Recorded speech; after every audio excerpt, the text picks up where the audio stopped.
Hey, viewers and viewers, my name is General Red Strategist and welcome back to Serie Being Hunted. So, I know last episode I said I was probably going to move on to a challenge in this one. We're not. We're actually just going to do another podcast style episode, hence, the fact that I'm starting on a new map, because originally I was planning on doing a challenge on here, but then I sort of decided against it, because, well, basically I have an idea for a challenge that has been suggested to me by Phil, who basically came up with a very sort of general idea for something I could do, but I was sort of reading over his stipulations for how it would work, and I sort of thought, I feel like actually I need to think about some of the parameters of this challenge a bit more, just in terms of how it'll work, to actually, I don't know, make it a bit more focused and specific perhaps. So then I sort of looked at my clock, I was thinking about it for a bit in terms of how I could refine Phil's idea, and I had a few thoughts, but then I thought, actually, I can't be arsed starting a challenge, because I needed to record a Serie Being Hunted episode, because my queue is very, very low in my YouTube studio, and I really need to record a Serie episode, so I thought, fuck it. I'll just do a filler podcast-style episode in the meantime, because I have things I can talk about and all that. So yes, there's a challenge that I'm working on, ladies and gentlemen, at the moment. Something that I can do. Something that if I can just sort of perfect some of the parameters of it, it'll probably be a fun one, ladies and gentlemen. Basically, Phil had sort of presented an idea to me for a Looney Tunes themed challenge where basically there'll be certain rules based on certain characters in the series. Thing is, some of his, I don't know, some of the rules he set out based on certain characters are a bit generic, to put it that way. So I'm just trying to think how I could refine them, and some of the characters I may not necessarily include in it, because some of them I feel maybe sort of contradict each other a little, potentially, but I'll see. And I think some of the other ones, there's a glimmer of an idea for what I could do in them, but yeah, I just need to refine them a bit, make them a bit more jazzy, give them a bit more pizzazz and all that. So Phil's given me an idea and I'll work on it, ladies and gentlemen, for a challenge that you can see sometime soon in the Serie Being Hunted series, hopefully. But in the meantime, this being a podcast style episode, I have things, like I say, that I want to talk about. First of all, you remember, of course, last episode, I was talking about the Izzy's channel that I'd encountered on YouTube, the one. And I just want to apologise in case anyone was a bit triggered by the fact that I couldn't tell whether she was Australian or New Zealander. Basically, I have a feeling that I may have triggered a load of New Zealanders, possibly, maybe. Maybe? I don't know. In fact, I'm probably massively overstating it. It probably didn't. But basically, yes, if you were a New Zealander and you were triggered by that, I apologise. Because basically I said I think she's Australian when it turns out she's actually from New Zealand. So, don't slaughter me, please, people on internet. Australia, New Zealand, might as well be the same country. No. But, no, so I was watching more of Izzy's, her channel, because she's got some great videos.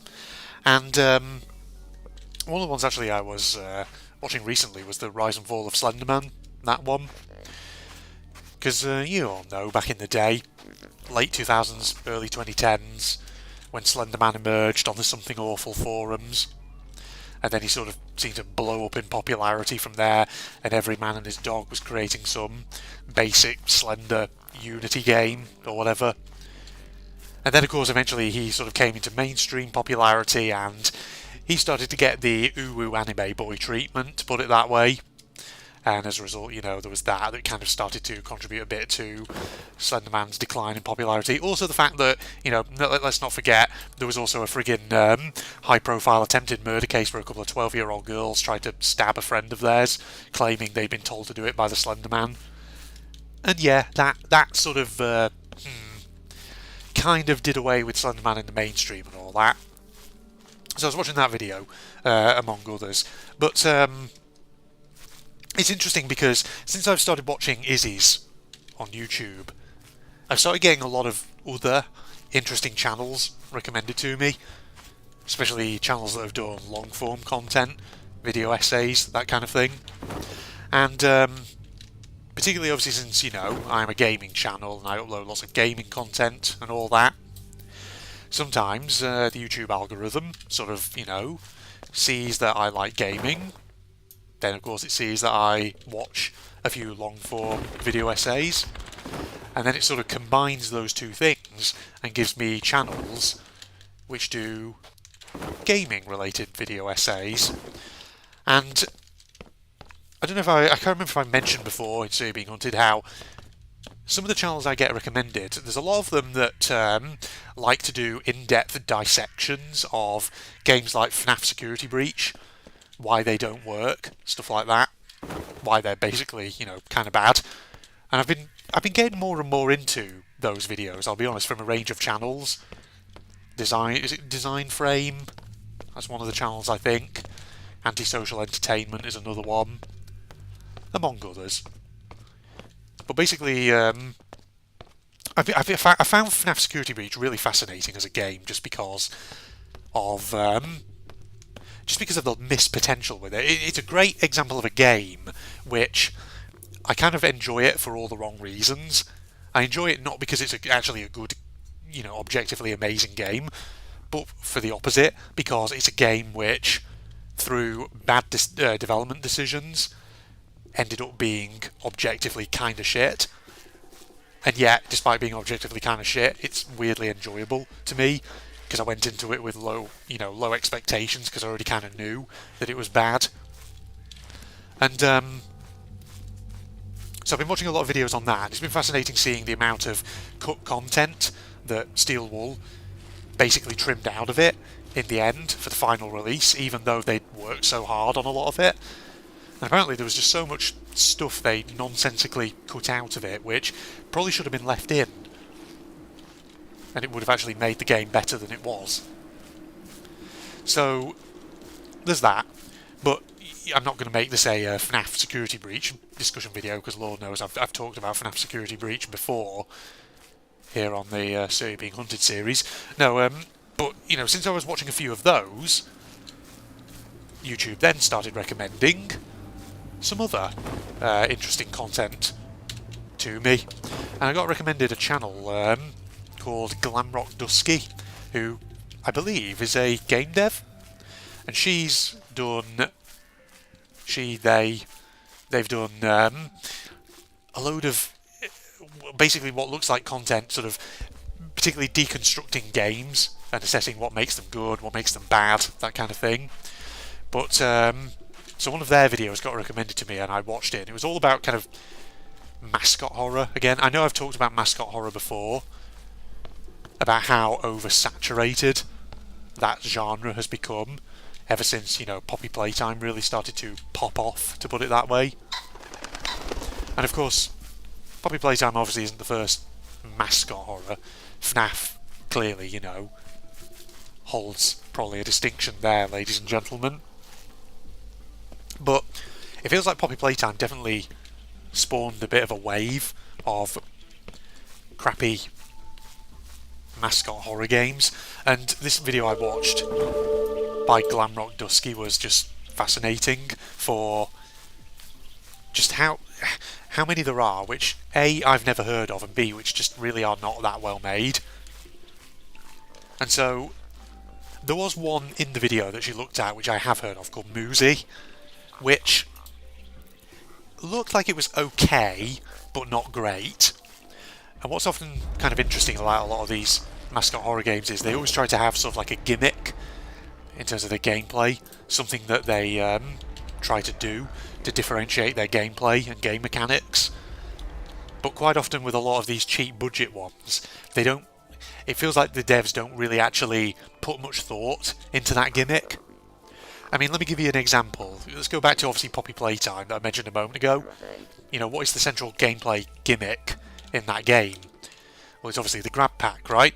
If you've watched playthroughs or played that game yourself, then obviously you get that grab pack which has like the hands on it, and that basically the way the devs of Poppy Playtime do it, they have sort of like a very basic gimmick in terms of how that thing works. So if you take the grab pack and strip it back to its essentials, to its barest elements, how does it work? Well, basically it's like an extendable hand or set of hands that you can project in order to hit buttons. And so what that enables for gameplay is puzzles where you could say have buttons hidden in, buttons or switches hidden in hard to reach places, which you have to use the grab pack to actually trigger. Makes sense, right? But the sort of beauty of the grab pack mechanic is that you can take that basic premise and you can essentially do more with it.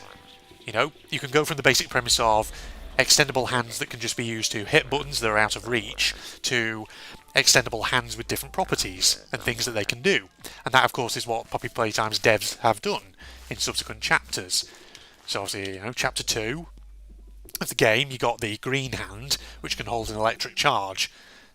They also introduced, obviously, the fact that you can use the hands to grab onto things and swing from them. Things like that. Then obviously chapter 3 they introduced a couple of other hands, one that you can use to sort of like propel yourself upwards, another one that has kind of like a flare gun in it for scaring off small enemies. But you get the point, right? The central gameplay gimmick is one that is designed so that it can be expanded upon, so they can add different dimensions to it to freshen up the gameplay, and that's why Poppy Playtime kind of works. But looking at some of these other Mascot horror games, these really budget ones that Glamrock Dusky was showcasing in that one video of theirs that I watched. So Muzi apparently has a gimmick where you have sort of like a toy gun that shoots, I guess, like little like soft darts or something. But apparently, according to Glamrock Dusky's video, that mechanic is redundant and the dev doesn't really do anything with it particularly interesting. And similarly, I was also thinking about another Mascot horror I played a while back, Joyville. Remember that one? If you haven't seen my Joyville playthrough, it's in my indie horror playlist, and incidentally, I do actually have Joyville 2 in my Steam library, because I found it was released, and I basically bought it during the Steam winter sale, so I probably will play it at some point. But Joyville, I remember, had that weird thing with a teddy bear, which just felt like an over-glorified key card, basically. I don't know why it's in the form of a teddy bear, but yeah, there's that. And a couple of the other games that Glamrock Dusky was showcasing in this video of hers, I can't remember the names of them, but I think they were by the same dev. I think one of them was called Playtown, something like that. It was something like that. And basically it had sort of like weird mechanics with just like a magic wand that is basically an over-glorified door opener. And so, you know, with this rush of cheap budget Mascot horror games, it just kind of makes you think, you know, you get the feeling that some of these devs are maybe people who are very new, perhaps, to the game development scene. And the thing is, like, I don't claim to be, obviously, a game developer myself. I'm not. I'm just a guy who plays video games, records it, uploads it on YouTube for fun. But, you know, when you've played a lot of games, you do start to pick up on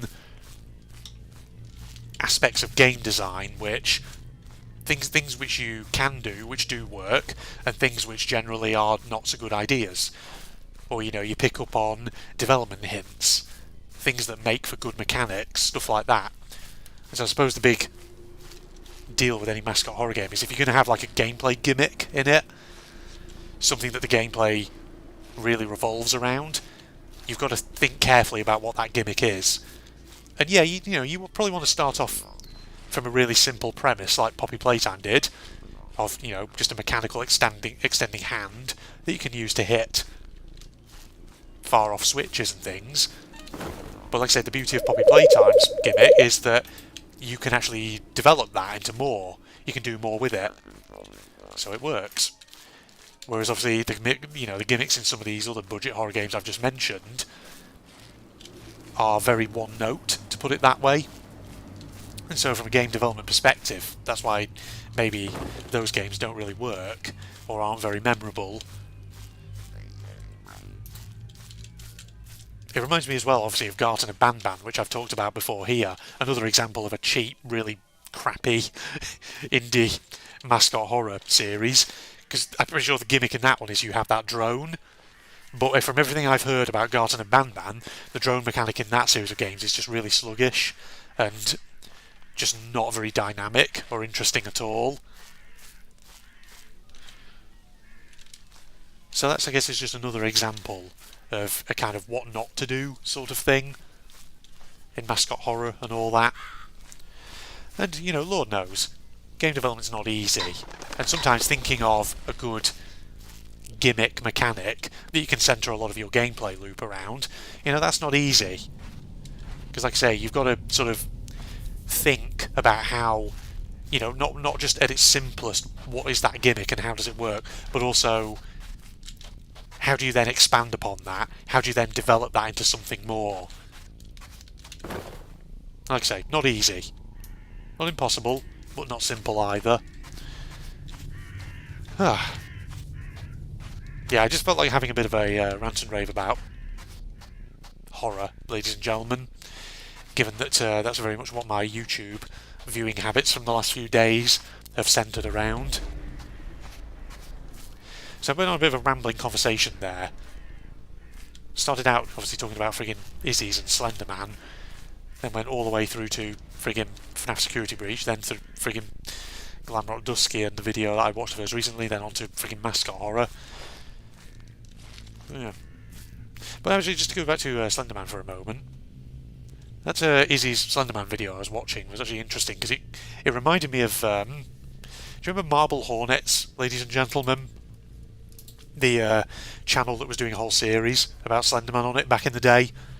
I don't really remember watching Marble Hornets all that much, but when I was watching that Izzy's video, she actually mentioned it, and suddenly it almost inspired a bit of nostalgia in me. I feel like I now want to go away and rediscover Marble Hornets and watch it properly. Sit down and probably watch it again. Yeah. Sorry, I'm just sipping my hot chocolate that I've got here before it goes cold. Right, well I think that'll probably do then for another podcast style episode of Sir, ladies and gentlemen.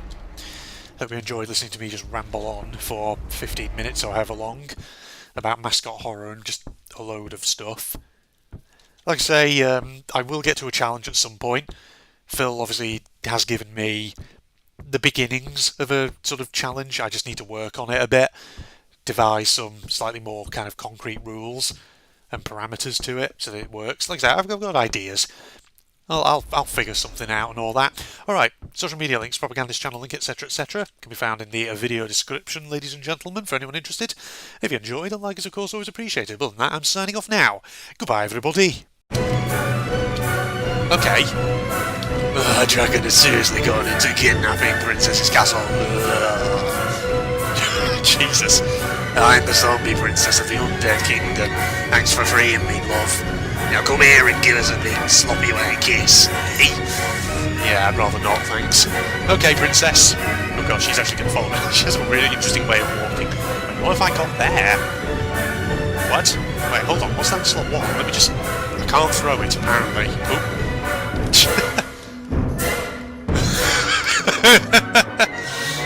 Oh god, sorry. I started laughing but coughing at the same time. The way she fucking walks. Like prancing around.